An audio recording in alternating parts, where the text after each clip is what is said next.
स्वागत है। आज हम हमारी 10वीं कक्षा की हिंदी की पाठ्य पुस्तक गोधुली भाग 2 के पार्ट 2 को पढ़ने जा रहे हैं, जिसका नाम है विष के दांत। तो चलिए देखते हैं आज के इस वीडियो में हम पाठ के बारे में क्या क्या पढ़ने वाले हैं। आज के इस वीडियो में हम जानेंगे नलिन विलोचन शर्मा के बारे में, जो कि इस पाठ के लेखक हैं। ये कहानी विष के दांत तथा अन्य कहानियां नामक कहानी संग्रह से ली गई है। इसके बाद विष के दांत का प्रसंग जानेंगे, अर्थात पाठ के बारे में कुछ बातें पढ़ेंगे। फिर हम पाठ को समझकर पाठ का वर्णन करने की कोशिश करेंगे। तो चलिए लेखक नलिन विलोचन शर्मा के परिचय के साथ शुरू करते हैं आज का ये वीडियो। लेखक नलिन विलोचन शर्मा एक विख्यात कहानीकार हैं। कहानीकार का अर्थ होता है कहानियों की रचना करने वाला। इनका जन्म 18 फरवरी 1916 में पटना के बदरघाट में हुआ था। इन्होंने मध्य वर्ग के अंतर्विरोधों का चित्रण किया है। मध्य वर्ग यानी जो ना बहुत अमीर हो, ना ही अत्यधिक गरीब हो, अर्थात एक सामान्य स्थिति। और अंतर्विरोध का अर्थ है किसी भी काम या बात में एक ही समय में परस्पर विरोधी सोच या स्थिति। मध्य वर्ग के सामान्य होने पर भी उनके जीवन के इस महत्वपूर्ण पहलू को लेखक ने बखूबी अपनी रचनाओं में समझाया है। दृष्टिकोण, मानदंड, विष के दांत, नकीन के प्रबंध इनकी प्रसिद्ध रचनाएं हैं। इनको काफी पुरस्कारों से भी नवाजा जा चुका है। इनकी रचना एक विशेष प्रकार की शैली में लिखी गई है। इनकी रचनाएं मनोवैज्ञानिक कहानियों से संबद्ध है। इनकी शैली का नाम है विशिष्ट शैली। अब विशिष्ट शैली का क्या तात्पर्य है?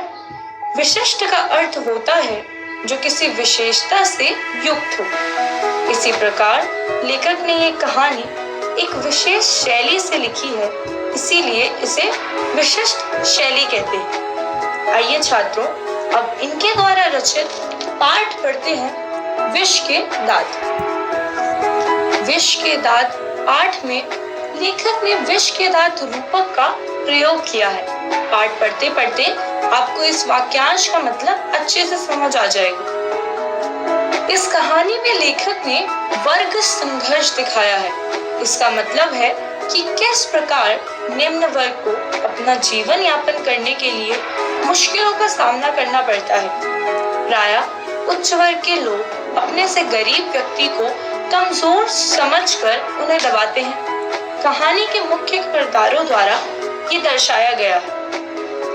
फिर आता है लिंग भेदभाव। कहानी के शुरू में ही हम जानेंगे कि किस तरह से घर में लड़कियों के लिए अलग कानून कायदे हैं और लड़के के लिए अलग। पक्षपात का चित्रण करते हुए कहानी आगे की ओर बढ़ती है। कहानी से लेखक दिखावे की शैली भी प्रदर्शित कर रहे हैं, अर्थात किस तरह से लोग छोटी से बड़ी हर चीज का ढोंग करने लगे। लोगों में दिखावे की होड़ खत्म होने की जगह बढ़ती ही जा रही है। चलिए अब उनकी कहानी के पहले अंश की ओर बढ़ते हैं और जानते हैं क्या कुछ छुपा है नलिन विलोचन शर्मा की इस कहानी में, जिसका नाम है विष के दांत। आइए सबसे पहले कुछ कठिन शब्दों के अर्थ जान लेते हैं। बरसाती। बरसाती मतलब प्रवेश पर बनी छायादार जगह। यानी जब भी आप घर के अंदर प्रवेश करते हैं तो बाहर एक जो छायादार सी जगह होती है उसे हम बरसाती कहते हैं। शामत मतलब होता है आफत। मूर्त यानी कि मूर्ति। तालीम मतलब सीख। हम जब भी किसी को कुछ सिखाते हैं, कुछ सीख देते हैं तो उसे तालीम कहते हैं। तो कहानी शुरू होती है सेन साहब की नई मोटर कार से। गाड़ी बिल्कुल चमकदार काले रंग की नए मॉडल वाली थी, जिसकी कीमत 7,500 थी। अपनी नई शानदार गाड़ी पर सेन परिवार को बड़ा घमंड था। सेन साहब की 5 लड़कियां थी, पांचों ही अत्यधिक सुशील।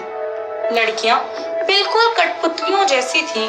जैसा माता पिता आदेश देते वे वैसा ही करती। आस पड़ोस के सभी लोग उनका उदाहरण देते थे। अब आगे का पाठ समझने के लिए आइए पहले कुछ और कठिन शब्दों के अर्थ जान लेते हैं। खोखा। खोखा मतलब होता है लड़का।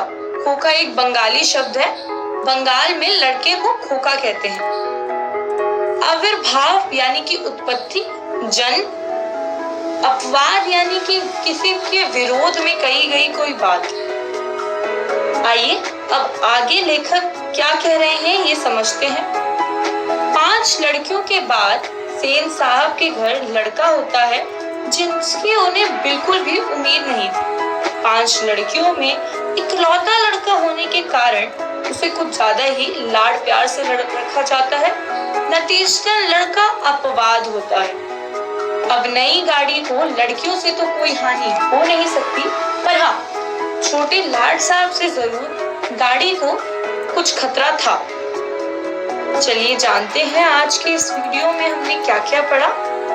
आज के इस वीडियो में हमने जाना नलिन विलोचन शर्मा कौन है, सेन साहब की मोटर गाड़ी एवं उनके परिवार का वर्णन, सेन साहब के बेटे का चरितांकन। मुझे आशा है कि विद्यार्थियों आपको आज की वीडियो में पढ़ाई गई बातें समझ आ गई होगी। घर जाकर पाठ दोहराइएगा और साथ ही साथ अगली वीडियो देखने के लिए शेष पाठ पढ़कर आएं ताकि आपको आगे की पाठ व्याख्या अच्छे से समझ आ जाए। घर जाकर पाठ को दोहराइए और प्रश्नोत्तर को समझकर पूरा करने की कोशिश कीजिए। धन्यवाद। आप सभी का बहुत बहुत स्वागत है। आज हम हमारी 10वीं कक्षा की हिंदी की पाठ्य पुस्तक गोधुली भाग 2 के पाठ 2 को पढ़ने जा रहे हैं, जिसका नाम है विष के दाल। आइए देखते हैं आज के इस अपने वीडियो में हम पाठ के बारे में क्या क्या पढ़ने वाले हैं। तो सबसे पहले हम देखेंगे पाठ्यांश का प्रसंग, यानी कि जो पाठ का अंश हम अपनी आगे वाली वीडियो में पढ़ने वाले हैं उसका प्रसंग, यानी कि हम पाठ के बारे में क्या क्या पढ़ेंगे। तत्पश्चात हम पाठ्यांश की व्याख्या करेंगे, अर्थात उसका मतलब समझकर पाठ का वर्णन करने की कोशिश करेंगे। तो चलिए शुरू करते हैं अपना आज का वीडियो पाठ्यांश के प्रसंग के साथ। सबसे पहले हम देखेंगे कि सेन साहब का अपने बेटे के प्रति किस तरह से एक अलग स्वभाव था, यानी कि अपनी बेटियों के प्रति एक अलग स्वभाव और बेटे के प्रति एक विशेष स्वभाव। इसके बाद हम पढ़ेंगे कि गाड़ी को लेकर कैसे एक विवाद हो जाता है, यानी कि एक लड़ाई होती है गाड़ी को लेकर। फिर हम देखेंगे उच्च वर्ग का प्रभुत्व। इसका मतलब है कि किस तरह से उच्च वर्ग के लोग निम्न वर्ग को दबाते हैं, ये हम कहानी में देखेंगे। तो चलिए सबसे पहले कुछ कठिन शब्दों के अर्थ देख लेते हैं। लक्षण मतलब होता है निशान, मतलब किसी भी चीज के आपको निशान दिखते हैं, जैसे कि गर्मी के निशान दिख रहे हैं, कि त्वचा आपकी लाल होने लग जाती है, तो वो निशान होते हैं, ऐसे होते हैं लक्षण मतलब निशान। इसके बाद दुर्ललित मतलब कि ज्यादा ही प्यार से बिगड़ा हुआ, जैसे देखते हैं आपकी जब मतलब घर में सिर्फ एक बच्चा हो तो उसको कुछ ज्यादा ही लाड प्यार करा जाता है, जैसे जैसे वो थोड़ा बिगड़ जाता है। अभाव मतलब होती है कमी, किसी भी चीज की कमी होना। दूरंदेशी यानी कि आगे की बात सोचने का गुण, यानी कि भविष्य में क्या होने वाला है ये बात पहले ही सोच लेने का गुण, इसे हम कहते हैं दूरंदेशी। चलिए अब हम पाठ्यांश की व्याख्या देख लेते हैं। सबसे पहले आता है घर में पुत्र के लिए अलग नियम। अब जैसा कि हम पिछले वीडियो में पढ़ चुके हैं कि सेन साहब की 5 पुत्रियां थी और 1 पुत्र है, तो होता क्या है कि घर में लड़कियों के लिए सेन साहब अलग व्यवहार रखते हैं और लड़की के लिए अलग, मतलब कि शिक्षा भी लड़कियों की अलग है और लड़के की अलग। लड़के के लिए हर चीज विशेष है। इसके बाद लड़के के इंजीनियर बनने का अनुमान सेन साहब को लगता है और उनकी ख्वाहिश भी है ये कि जो उनका बेटा है, 5 लड़कियों के बाद उनका इकलौता जो बेटा हुआ है वो इंजीनियर बने। तो वो हमेशा ही सबके सामने यही बोलते रहते हैं कि मेरा बेटा जो है वो इंजीनियर बनेगा, इंजीनियर बनेगा। सेन साहब का बार बार अपने बेटे की इंजीनियरिंग को लेकर पक्ष लेना, मतलब उनका बेटा कुछ भी कर दे, कोई भी शैतानी करे, कोई चीज तोड़ फोड़ कर दे, तो सेन साहब बार बार क्या बोलते थे कि कोई बात नहीं, इसने तो इंजीनियर बनना है, तो ये पहले से ही इसके लक्षण दिखाई दे रहे हैं, मतलब कोई दिक्कत नहीं है, कोई आपत्ति नहीं है, उसे तोड़ फोड़ कर लेने तो उसे इंजीनियर बनना। तो हर चीज को वो इंजीनियर बनने की बात से दबा लेते थे। चलिए आगे का पार्ट पढ़ने से पहले थोड़े और कठिन शब्दों के अर्थ देख लेते हैं। होनहार का मतलब होता है काबिल, शिष्ट यानी कि सभ्य, प्रच्छन्न मतलब छिपा हुआ। अब देखते हैं आगे कहानी में क्या हुआ। ड्राइंग रूम का वाक्य, इसका मतलब है एक दिन सेन साहब और उनके कुछ दोस्त बैठकर ड्राइंग रूम में गपशप कर रहे थे, मतलब ऐसी नॉर्मल बातचीत चल रही थी। तो सेन साहब बार बार बातें दोहरा रहे थे कि मेरा बेटा तो अभी से मतलब छोटा है, तब भी देखो इतना होनहार मालूम पड़ता है, ये तो बड़ा होके पक्का इंजीनियर बनेगा। वो बार बार मतलब इसी बात को दोहराते रहते थे कि वो इंजीनियर बनेगा, इंजीनियर बनेगा। तो इतने में क्या होता है कि उनका एक दोस्त जो है वो बोल देता है कि मैं तो अपने बेटे को एक जेंटलमैन बनाऊंगा, बाकी जो भी बनना है वो उसकी अपनी मर्जी है। तो इससे क्या होता है, इस व्यंग पर सेन साहब बहुत अत्यधिक चिढ़ जाते हैं, मतलब उन्हें ऐसा लगता है कि उन्होंने उनकी जो है इज्जत पे थोड़ी सी कमी आई, उसे ऐसा नहीं बोलना चाहिए था सामने वाले को, और वो चिढ़ जाते हैं। आइए आगे बढ़ने से पहले कुछ और कठिन शब्दों के अर्थ देख लेते हैं। शोफर मतलब होता है गाड़ी चलाने वाला, ड्राइवर जिसे आप बोलते हैं वही, उसी के लिए उपयुक्त शब्द है यहाँ पे शोफर। अदब मतलब होता है इज्जत। संयत मतलब होता है नियंत्रित, मतलब एक लिमिटेड, एक कंट्रोल्ड उस शब्द को बोलना।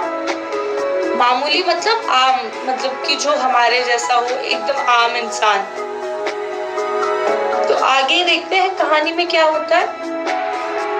अब शोफर द्वारा दी गई सफाई। अब क्या होता है कि एक दिन थोड़ा हल्ला गुल्ला मच रहा होता है बाहर, तो सेन साहब उठ के जाने लगते हैं देखने के लिए कि क्या हुआ है। तो वो देखते हैं कि जो उनका ड्राइवर है वो एक औरत के साथ लड़ रहा होता है। तो शोफर क्या बोलता है कि देखिए साहब, एक तो इसने गाड़ी तोड़ दी है और ऊपर से मैंने इसे मना करा तो ये मुझे मारने के लिए दौड़ रहा है। मदन की माँ होती है, वो जो बच्चा होता है जो गाड़ी से टकराया होता है हल्का सा, उसका नाम मदन होता है। तो मदन की माँ जो है, मदन वो निम्न वर्ग के लोग हैं, तो मदन की माँ डर जाती है। हालांकि उसे पता होता है कि शोफर गलत बोल रहा है, पर वो डर के मारे कुछ बोल नहीं पाती है क्योंकि वो निम्न वर्ग की है।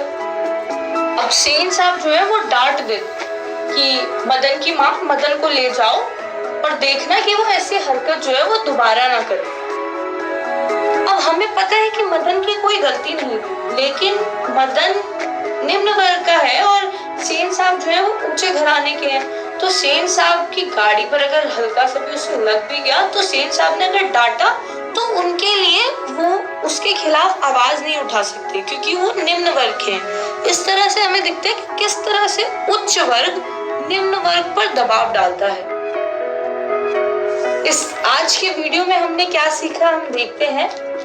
आज की वीडियो में हमने जाना घर में लड़के के लिए अलग नियम, यानी कि सेन साहब का अपने बेटे के प्रति विशेष व्यवहार था। जो सेन साहब की अपने बेटे को इंजीनियर बनाने की चाह, उनका हमेशा से सपना रहा है कि जो जब भी उनका बेटा बड़ा होके इंजीनियर ही बने।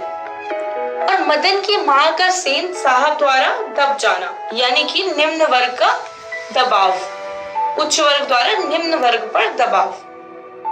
मुझे आशा है विद्यार्थियों आपको आज के वीडियो में पढ़ाई बातें समझ आ गई होगी। घर जाकर पाठ दोहराइएगा और साथ ही साथ अगली वीडियो देखने के लिए शेष पाठ पढ़कर आएं ताकि आपको आगे की पाठ व्याख्या अच्छे से समझ आ जाए। धन्यवाद।